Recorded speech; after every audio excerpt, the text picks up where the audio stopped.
বিগত সরকারের শাসনামলে দেশে নির্বাচন ব্যাপকভাবে ক্ষতিগ্রস্ত হয়েছে। এটিকে নির্বাচন কমিশন পুনরায় মেরামতের চেষ্টায় কাজ করছে বলে জানিয়েছেন নির্বাচন কমিশনার আবুল ফজল মোহাম্মদ সানাউল্লাহ। সকালে রাজধানীর আগারগাঁওয়ে ত্রয়োদশ জাতীয় সংসদ নির্বাচন উপলক্ষে সাংবাদিকদের দিনব্যাপী প্রশিক্ষণ কর্মশালার উদ্বোধনী অনুষ্ঠানে এই কথা জানান তিনি। বলেন, এককভাবে কমিশনের পক্ষে সংস্কার বাস্তবায়ন সম্ভব নয়।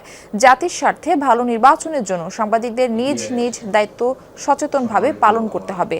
ভুয়া সাংবাদিকরা যেন কোথাও কার্ড নিয়ে যেতে না পারে, তাই এবার কিউআর কোড স্ক্যানের ব্যবস্থা রাখারও কথা জানান তিনি। একই অনুষ্ঠানে ইসি সচিব আখতার আহমেদ জানান, এবার শতাব্দীর সেরা ভোট উপহার দিতে চায় কমিশন।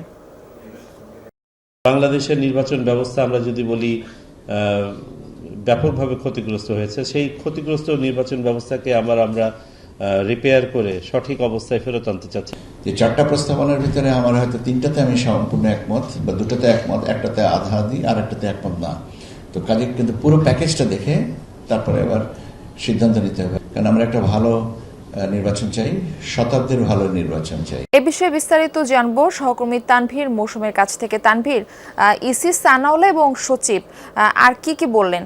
কর্মশালায় এখন কি নিয়ে আলোচনা চলছে? মারফি, কর্মশালায় এখন আউট অফ কান্ট্রি ভোটিং বা প্রবাসীদের যে ভোটার এবং ভোটার নিবন্ধন প্রক্রিয়া, সেসব বিষয় নিয়ে আলোচনা হচ্ছে। যেহেতু এবারের আসন্ন ত্রয়োদশ জাতীয় সংসদ নির্বাচন, এখানে একটি অন্যতম অভিনব দিক হতে চলেছে এই প্রবাসী ভোটার এবং প্রবাসী ভোটারদের নিবন্ধন। সেই বিষয়টি নিয়েই কিন্তু আসলে, এবং যে প্রশিক্ষণটি হচ্ছে গণমাধ্যম কর্মী এবং সাংবাদিকদেরকে যে প্রশিক্ষণটি দেওয়া হচ্ছে, সেই প্রশিক্ষণটি শুরু কিন্তু করা হয়েছে নির্বাচন commissioner brigadier general Abul Fazal Mohammad সানাউল্লাহকে দিয়ে। এবং আবুল ফজল মোহাম্মদ সানাউল্লাহ তিনি কিন্তু আসলে এই নির্বাচনের ব্যাপারে কিন্তু তিনি তার প্রশিক্ষণের শুরুতেই প্রশিক্ষণ দিচ্ছেন সাংবাদিকদের। এ বিষয়ে তিনি বিস্তারিত বলেছেন। তবে তার আগে সূচনা বক্তব্যে তারা বলেছিলেন, এই নির্বাচন নিয়েই তারা বলছিলেন এবং নির্বাচন নিয়ে বেশ কিছু বিষয়ের উপর তারা আলোকপাত করেন।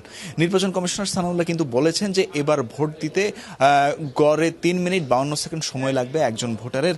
এবং এখানে আসলে এই হিসাবটি হচ্ছে একটি গড় হিসাব, কারণ এখন এই যে এবারের ভোটে যেহেতু গণভোট থাকছে, গণভোটে 4টি প্রশ্ন থাকছে। সেই 4টি প্রশ্ন পরে প্রার্থীদের মার্কা এবং প্রতীক দেখে আসলে এই ভোটটা দেওয়া হবে। এর জন্যই আসলে কিছুটা সময় দীর্ঘায়িত হবে এবং এজন্যই দেখা যাবে যারা গণভোটের যে প্রশ্নগুলো না পড়েই আসলে তাতে হ্যাঁ না উত্তর দিবেন বা কোনো ধরনের কোনো গণভোটে তারা অংশ নেবেন না, তারা ছাড়া আবার যারা পরে এই ভোটটি দিবেন তাদের সবার গড় ফলাফলই কিন্তু এটা। এছাড়া নির্বাচন কমিশনের যে সিনিয়র সচিব আখতার আহমেদ, তিনিও কিন্তু এ বিষয়ে বিশদভাবে বলেছেন। মারফি।